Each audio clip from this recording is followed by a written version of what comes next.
Meio-dia e 9, está com a gente aqui o doutor Fábio Sechinelli, que é médico neurologista do nosso Hospital Santa Isabel. Doutor, obrigado pela participação aqui ao vivo neste feriado, por ter vindo aqui, né, no estúdio do Balanço Geral. Tudo bem? Boa tarde. Boa tarde, Rodrigo. Também agradeço a oportunidade de trazer os esclarecimentos a respeito de dor de cabeça. Assunto fundamental, né? Dores de cabeça, né? Quem é que nunca teve dor de cabeça na vida? O que provoca? Por que a gente tem dor de cabeça, doutor? Sim, infelizmente, dor de cabeça é um sintoma muito frequente. As estimativas é de que até 90% das pessoas, em algum momento da vida, vão sentir alguma forma de dor de cabeça, ainda que seja só um episódio simples e isolado. Então, ela pode ser um sintoma de alguma doença que esteja ocorrendo, um quadro infeccioso, uma inflamação, mas ela também pode ser uma manifestação de uma síndrome neurológica, né? Como são as cefaleias primárias, a enxaqueca talvez seja o melhor exemplo de uma condição como essa. E aí cabe uma avaliação específica do que está acontecendo naquele momento. Às vezes a dor de cabeça é uma questão simples, que a pessoa toma um analgésico em casa e resolve, e outras vezes ela pode ser manifestação de doenças extremamente graves, como AVC, como tumores, e aí cabe ao médico fazer o discernimento dessas condições. E como diferenciar toda essa situação, né, do sintoma, de uma doença, frequência dela, o tipo de dor, que dicas, né, que orientações o senhor deixa aqui para a nossa audiência do BG? Bom, a gente utiliza alguns critérios para separar as formas menos graves das mais graves. São o que na prática a gente chama de sinais de alerta. Então, toda dor de cabeça que ela é nova, com um padrão que é diferente de uma cefaleia usual, né? Cefaleia é um sinônimo de dor de cabeça.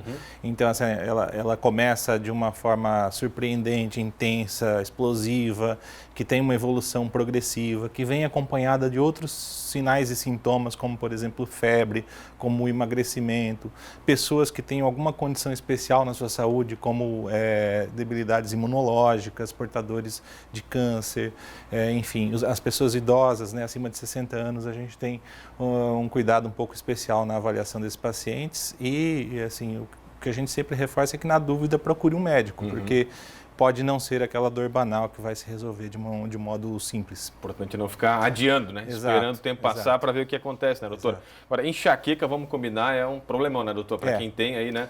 Como enfrentar isso? O que provoca a enxaqueca? O que leva a pessoa a ter esse problema de enxaqueca aí na vida, doutor? Sim, enxaqueca é a dor de cabeça primária, aquela que não é causada por nenhuma outra condição. A dor de cabeça é o próprio problema, que mais levam as pessoas ao médico, que mais consome recursos de saúde nas emergências pela alta frequência, pela alta demanda de atendimento.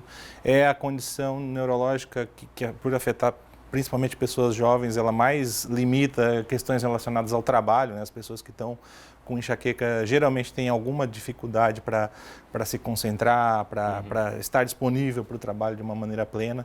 Então é uma doença que, apesar do seu potencial de letalidade não ser tão alto, ela traz muitas consequências Ficar muito negativas. tempo no computador, no celular, né? Excesso aí de exposição dos olhos à luz, né? O celular, principalmente, o dia todo a gente fica no celular. Sim. Isso leva futuramente a enxaqueca ou não? O conceito de enxaqueca é o seguinte, Rodrigo. A pessoa traz consigo uma predisposição que é genética. E isso é como se fosse o passaporte para que ela tenha enxaqueca em algum momento da vida.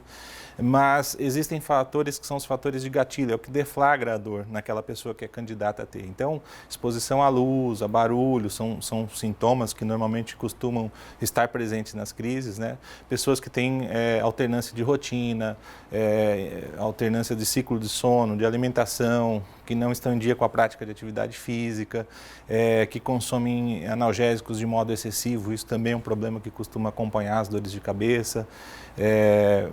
Nas mulheres, as questões relacionadas ao ciclo hormonal, tudo isso, né, principalmente questões relacionadas aos hábitos de vida, são grandes determinantes se a pessoa vai ter uma manifestação mais simples ou mais complexa de enxaqueca.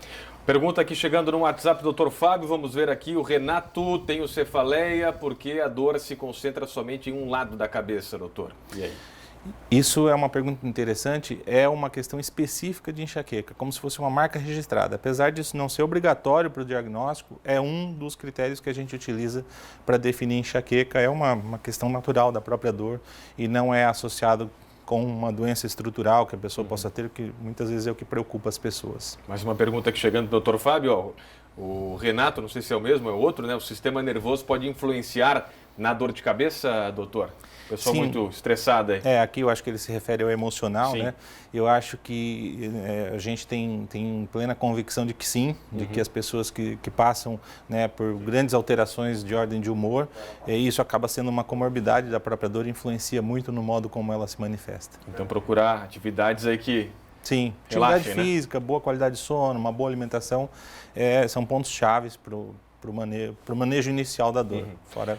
Doutor, uma próxima volta aqui para a gente falar do assunto, né, de outras coisas ligadas aí à nossa cabeça, ao nosso cérebro, que é fundamental a presença do senhor aqui, de outros médicos da área também. Doutor Fábio Sechinelli, neurologista do Santa Isabel. Obrigado, até uma próxima, boa semana. Fico à disposição, uma boa tarde a todos. Obrigado. Toda terça, tem Doutor Responde aqui no Balanço Geral.